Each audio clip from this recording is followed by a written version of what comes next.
ആരാ ആരാ ചെവി കേക്കില്ലേ? ആരാന്ന്?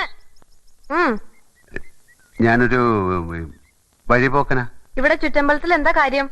ഇത് പൊതുവഴിയല്ല. നമ്മൾ ആരാണാവോ? അതല്ലല്ലോ ഞാൻ ചോദിച്ചതിനുള്ള മറുപടി. ഇതെന്താണ്? കാവിലെ ഭഗവതി നേരിട്ട് പ്രത്യക്ഷപ്പെട്ടതാണോ? അതെ.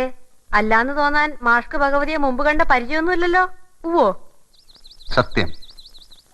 ആ ശ്രീത്വം വിളങ്ങുന്ന മുഖം, അഴിഞ്ഞു വീണ കേശഭാരം, വാക്കിലും നടപ്പിലും അനുഭവപ്പെടുന്ന ദൈവീക ഭാവം എന്നൊക്കെ പറയണെങ്കിലേ കണ്ണുപൊട്ടനായിരിക്കണം കാണുന്നവൻ. ഇത് വെള്ളരിക്കണ്ടത്തിലെ കണ്ണേറ് കോലം പോലെ. കോലത്തെ അടിച്ചുകളിക്കാരിയാ. ദേ, ഈ ചുറ്റമ്പലത്തിന്റെ ഉള്ളിലായതുകൊണ്ടേ അതിനുള്ള മറുപടി ഉണ്ണിമായ പറയണില്ല. അടിച്ചുകളിക്കാരി കോലത്തെ തമ്പുരാട്ടിയാടോ മാഷേ? അതേതാ ടീച്ചറെ? ഞാൻ അറിയാത്തൊരു തമ്പുരാട്ടി കോലത്ത്. ഈ ഞാൻ ആരാണാവോ?